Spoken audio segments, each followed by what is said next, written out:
Hola Florida! Introducing Boricua Beer and Taino Light Beer. Boricua and Taino Light are crafted beers that are rich in flavors and brewed right here in Florida. Taino beer has a crisp, refreshing Caribbean flavor style when enjoyed chilled.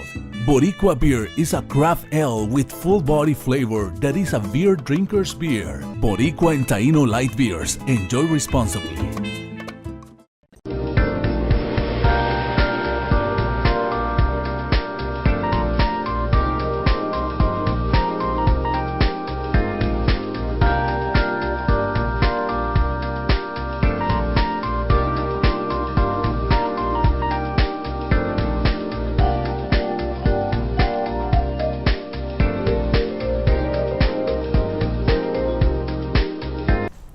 Good evening, welcome to another edition of EDuTV. I am your host, Greg Perkins, and we have a reoccurring guest, Ms. Gwen Hewitt. How are you? Very well. Hewitt, Ms. Gwen Hewitt. Yes, the Development Director for the UNCF. So Gwen, we're going to talk about your event coming up, so I want you to tell the people about the event. And then I'd just like to talk to you about the UNCF scholarships and if there have been any changes since the last time we talked. Absolutely. Well, thank you all. First of all, thank you for having me. I'm really excited this year about our Walk for Education. The UNCF Walk for Education is our largest fundraiser. It involves more than 400 civic, community, and elected officials. We will have an employment booth where students who are interested in part-time internships, part-time work, and perhaps future work when they finish college will have an opportunity to visit with employers. We'll have a scholarship booth, and the scholarship booth will involve students having an opportunity to actually go online live and search for scholarships. In addition to that, this year we are inviting the whole family to come out. So we will have a fun run, a 1 mile fun run, as well as a diaper crawl. So we have a diaper crawl. So we have something for everyone. If you want to run, if you want to walk, or if you want to crawl, you can come out and support UNCF education. We'll also have raffles. So if you come out, many of the proprietors in the Mall of Millennia are supporting us this year. So we will have giveaways from Microsoft. I won't tell you what we're going to have, but I'm sure all of the gamers out there will be very excited about our raffle prize from Microsoft. We have giveaways from Athletica, which is a sports athletic shop for those ladies and men who are interested in having the right gear for walking, which you don't really need for our walk, but you might need for some other walks.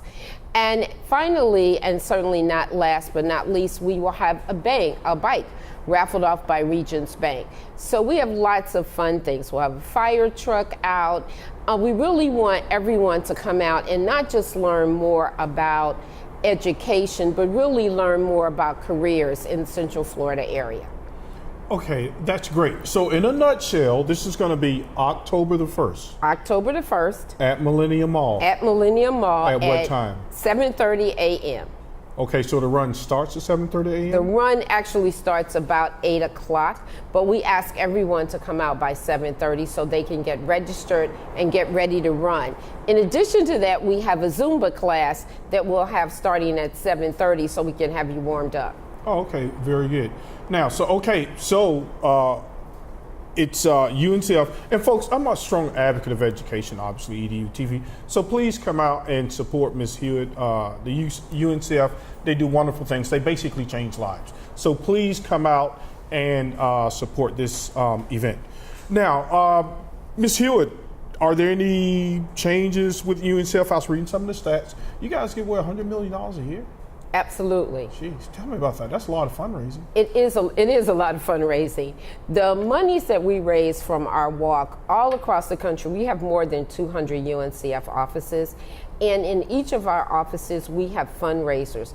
But one of the things that we've been very fortunate to have is the Gates Millennia Scholarship. This scholarship is the largest and the most popular scholarship in the country.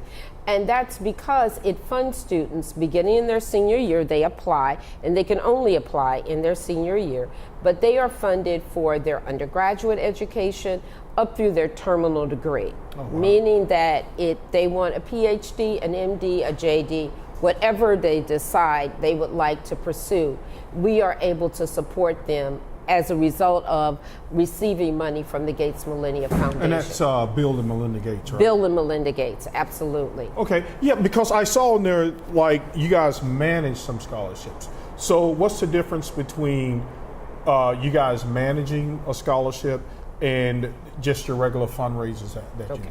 So when we manage scholarships, if for instance you wanted to create the Greg Perkins Scholarship, we would be more than happy to manage that scholarship, meaning that you would give us the funds and we would then go through the process of posting the scholarship, qualifying the students, dispersing the funds. You could have input, but we would make sure that that scholarship is posted on our website, is announced in those areas. You still determine the criteria. So for instance, in this area, we have the Seminole Scholarship. In Pensacola, we have a Greater Pensacola Scholarship, and we also have the Central Florida Fund. All of those funds are very specific, meaning that the students have very specific criteria. In most cases, they are residents of that community. And so those scholarships are less competitive in that you're not competing with someone from Texas or Wisconsin. When you look at a UNCF scholarship, just an overall, what we call a general fund scholarship, that scholarship is open to students all over the country who are in need and meet the academic criteria. Okay. So some of the scholarships may focus on STEM. Like I think I saw the Koch brothers have made a contribution. Yes. Is that a STEM focus for them? It is a STEM focus, but it is also, again, one of our larger funds. And they have made a contribution that is specifically geared towards students in need who are interested in the STEM area. Okay. Well, I don't know if you could have a specific number on here. And I will say that the whole history with the Koch brothers and all that, I'm not going to get you into a political discussion. But you know what I like about that? People can work together. Absolutely. Okay, absolutely. And I saw that some people were upset. I'm like, you know what? This is going to help somebody, man. So if these guys want to help out, why not? Right. Well, we, quite frankly, are really interested in securing the futures of our students. And so while we don't have a political position as UNCF, we are a nonprofit 501c3 organization, but we certainly want to ensure that our students and the students in the community have the benefit of all opportunities. Yeah, now I also saw on the site, in addition to scholarships, you guys do fellowships, you do internships. Are the kids, are you guys feel those things every year? I mean, are the kids know? Yes, we really, lately, and I think partially as a result of many of the walks and just building awareness in our communities. And I have to say also that particularly in this area, our school systems do a great job. Orange County Public School, as well as Seminole County and Osceola, do a great job in terms of making sure that students are going on and applying for our scholarships. However, the one thing that we are concerned about is that students do a good job of making a complete application. Because on our site, if you do forget to upload some of the required documents, then you will not be considered for that scholarship. So that's one of the challenges we have and why we have community as well as scholarship forums, to help parents and students understand the importance of doing a thorough job when they apply for scholarships. Yeah, you know, Gwen, when I was younger, probably in high school, I probably would have been one of those, and which is not good because my daughter, she's attending Valencia Community College, and she goes, "Oh, Daddy, I'm going to write for this online magazine." I said, "Are you going to get paid for it?" She goes, "No." She goes, "I need to start building my portfolio." So today she called me. She said, "Oh, one of my articles got published online." You know what it was on, Gwen? Why I should have gotten more involved in high school. And I started preaching that stuff to her in middle school. So at what point should kids begin to, just kind of build their portfolio, being involved in student government or playing some type of sport? As early as possible, but really middle school. In middle school, you have an opportunity to look at 3 years, because quite frankly, anything you've not done by the beginning of your senior year of high school, it's not an option any longer. So we like for students to start in the 9th grade. Think about it in the 8th grade, but in the 9th grade, decide what you want to do. And it doesn't have to, you don't have to. Because it changes. It changes, absolutely. But you do want to develop a passion. Colleges are not nearly as concerned about students having a variety of opportunities or a variety of things that they do as much as they are concerned about developing a passion. Right, because especially in today's economy, people may change jobs several times because a lot of the companies don't keep you that 20 and 30 years like they used to. So you got to be kind of quick on your feet. So now, you answered this question last year, but sometimes I still get confused. It's UNCF. Now, but I understand that you don't have to be Black or African American to apply anymore. No. How does that work? The money follows the student. So if you go on our site, you will see scholarships, for instance. What's your website? Our website is www.uncf.org. Okay. Now, when you go on our site, you will see that there are some scholarships that are very general. We have scholarships that ask that you are a student with a 3.0 GPA and you're interested in engineering. Right. That's the criteria. No race. No race is indicated. In some cases, you will see a scholarship that says that you attend an HBCU. In some cases, it will say that a preference is given to students who live in Florida, or students who live in Wisconsin, or students who live in New York. Right. So the scholarships, and those scholarships that are not necessarily our UNCF, in other words, part of the general fund, those scholarships, they determine if you give the Greg Perkins Scholarship, you set the criteria. I got you. The managed ones. Yeah. The managed ones. So it is up to you to determine what that is. As it turns out, the scholarships are very, very homogeneous in terms of the community. So for instance, in Florida, our scholarship looks very much like the population of Florida. We have 51% of our students who are of Hispanic descent who receive our scholarships in Florida. Really? Because But why is that? Are the African American kids not applying at the same rate, or? Look at Florida. Look at our population. Yeah. So again, now that's not the case in Georgia. Okay. And it's not the case in Wisconsin. It really is very specific to who applies. Yeah, and you know what? As long as it helps a kid, I'm okay with that. But I'm so glad to see that UNCF has just kind of grown with the way that our society is. And that's what I don't like, like when people make comments, I'm like, you really don't even understand what you're talking about. So I'm so glad we have people out there like you who are advocating for our kids. We have about 1 minute left, so if you want to remind the people one more time. October 1st, the mall at Millennia, 7:30 a.m. is the best time to arrive to get your raffle ticket for one of our very exciting prizes, be that something from Microsoft or Macy's or Athletica, as well as make sure that you bring out your entire family. We have a diaper crawl, a fun run, as well as our regular walk and our 5K 3-mile walk. And how do they register or contact you? They register by going to www.uncf.orlando walk. Okay, folks, you got that? Come out and support education. Even me, I need to lose a couple of pounds, so I'm gonna make it. I'm gonna be there. I'm gonna bring my daughter too. You're gonna be there. All right, folks, thank you for joining us, and we'll see you on the other side. I am for the child who's had 7 addresses in a single year because she's in foster care, because her father abused her, and her mother couldn't believe her. She is the child I am for. I am a volunteer child advocate. I am you. Florida residents call toll-free 866-341-1425. Good evening. Welcome to another edition of EDuTV. I am your host, Greg Perkins. Before we have our interview with our guest on the second segment, Ms. Joanna Rodriguez, who just started a private school, I just wanted to discuss a few things with the educational community, okay? We try to make sure that you are informed. I've had something on my mind that I want to talk to people about, right? Tomorrow, they are having a meeting in St. Augustine, Florida.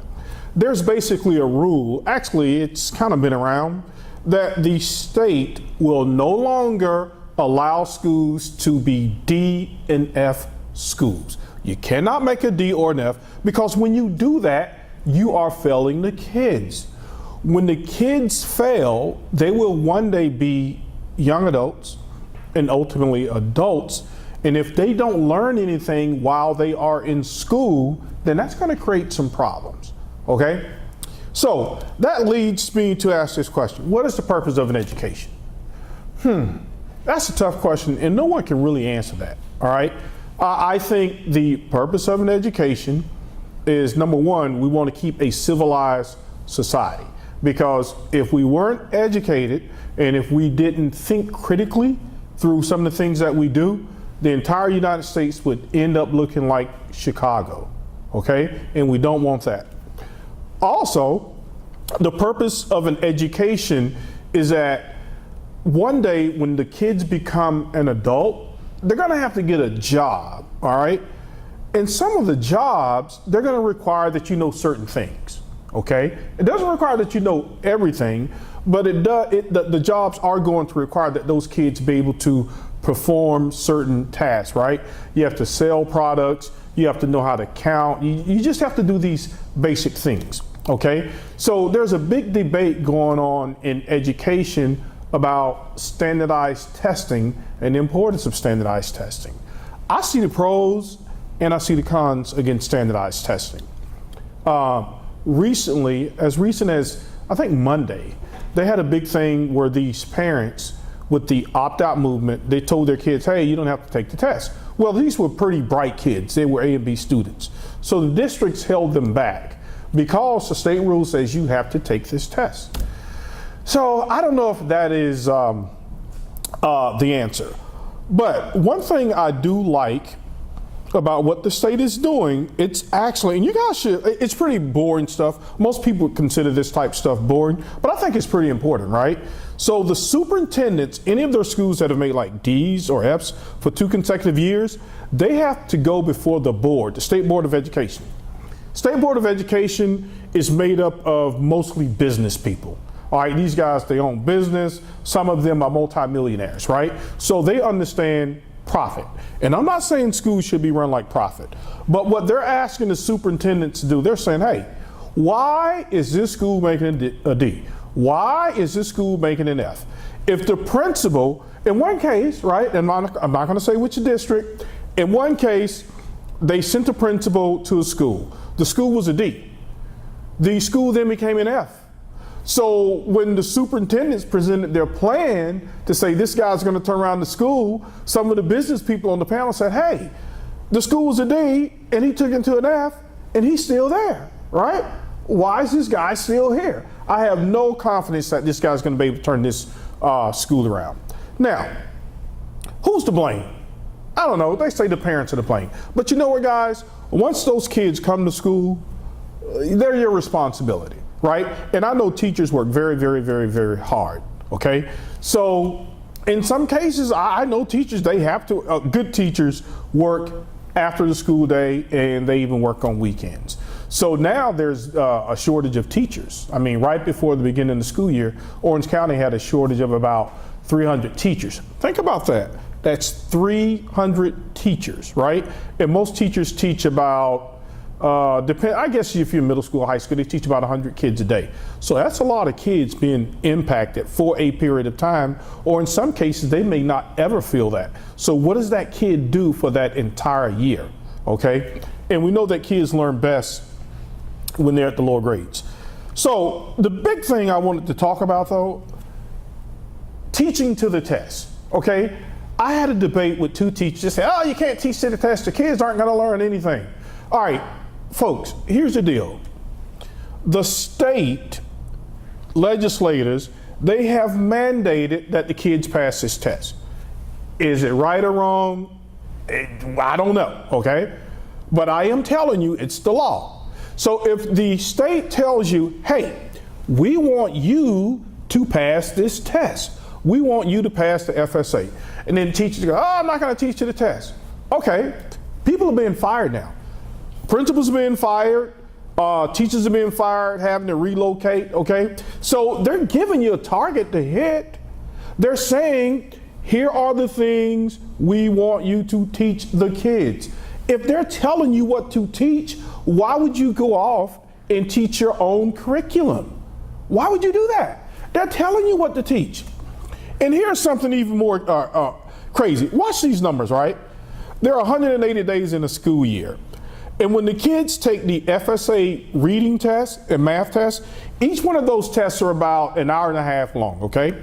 Folks, guess how many questions on each test? 60 questions. Let's just call it, to break it even, I think it's like 60 to 64. But we're going to call it even. They're saying we're going to give your kids an hour and a half to pass a reading test. We're going to give your kids an hour and a half to pass a math test. 60 questions. What they are saying is that all you have to do to show that you are a good school is to have your kids pass these 2 1.5 hour tests. And we're going to give you 180 days to do it. Are you kidding me? Do you know how much money is being spent? Billions of dollars for 2 60-question tests. I'm not a math guy, but if you're sitting at home, I want you to divide 60 by 1 billion and see how much each test question costs, okay? Now, teaching to the test, is that a bad thing? I don't know.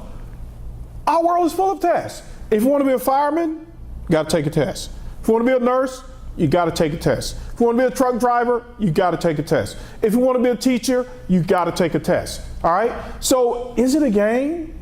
I don't know, but I do know what they're saying, that if you pass this test, then you can have these things, all right? Some kids become so good at taking tests, they can actually earn money in the form of scholarships. So my question is teaching to the test a bad thing, okay? In preparing for a test, folks, you will actually learn something because you have to read the material, right? So whatever you read, you are going to learn that information. If the FSA says, hey, you got to read 4 passages, you know what I'm going to do? What we're going to do every day, we're going to read passages, we're going to answer questions, we're going to write essays, and challenge and have discussions challenging the kids to think critically. So by the time that they get to that test, they would have read so many passages, they would be accustomed to doing it. Same thing with math. All you need to do is focus on the 60 questions that you are going to be tested on. And the state does not hide this information. They tell you what they're going to test the kids on. They dare you to pass it. Have any of you guys ever gone to, and again, I know this is boring, I've done it. If you go to the Florida Department of Education's website, they tell you exactly what standards the kids are going to be tested on. They kind of tell you, and with any test, folks, I don't care how complicated they try to make it, all tests have a pattern, okay? When the kids have to answer certain questions, you know right away you can start to eliminate certain questions. So once that kid learns how to take a test, let's just say in the 3rd grade. So now he's going to be a good test taker in the 5th grade. He's going to be a good test taker in 8th grade. He's going to do well on the ACT and SAT because now you've taught that kid how to navigate through tests, right? I know a young lady right now, she's at Harvard. She would not have gotten into Harvard if she had not prepared to take that test. I said, how did you do that? She said, you know what I did, Mr. Perkins? I got like 2 books and I just kept taking these tests. And every time I would take a test, I would the ones I would get wrong, I would go back and I would correct them. And she said, I had 2 books and all these tests. And you know what? She went to Harvard and she did an intern last year. This girl's like 19 years old. Her first internship, the girl was being flown from, Washington, D.C. to stay in New York every week, okay? every week, the company was paying for it, right? And they could choose any hotel as long as it wasn't over like $500 or $600 a night, which is nothing in New York, but that's still a pretty nice hotel, okay? This is what her test scores got her. Number one, they got her into Harvard, right?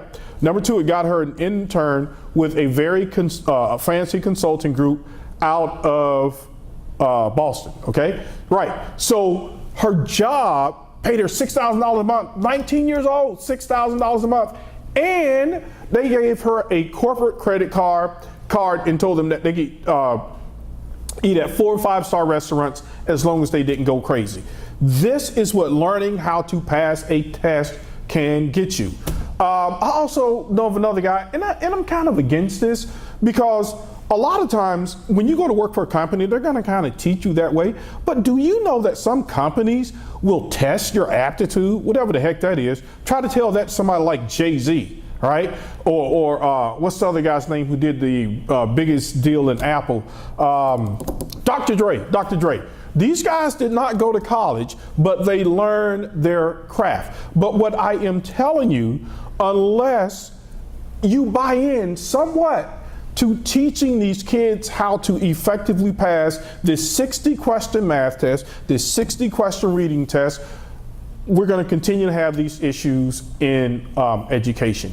You don't want your school labeled a D or an F. We know that those aren't D and F teachers. I get that. I support teachers, right?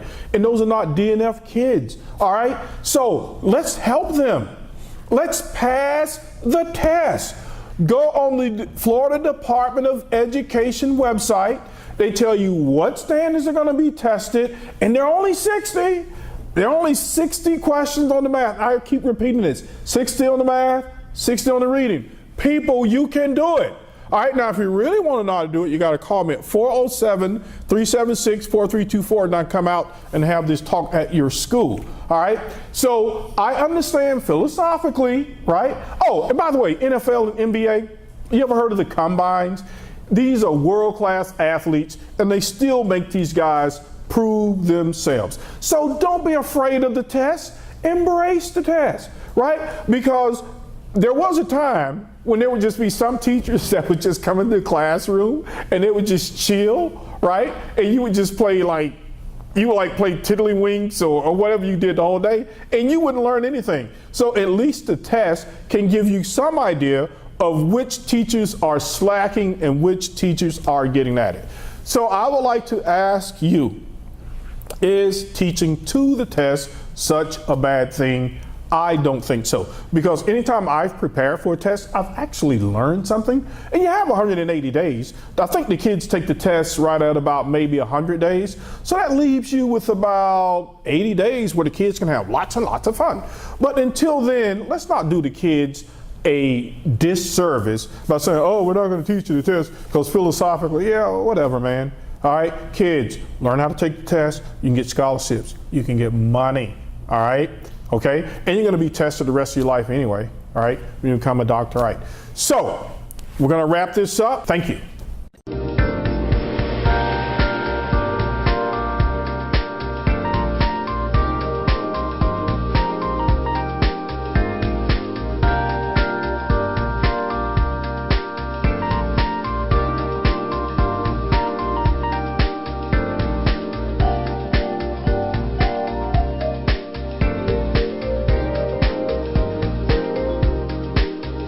I am for the child who's had 7 addresses in a single year because she's in foster care, because her father abused her, and her mother couldn't believe her.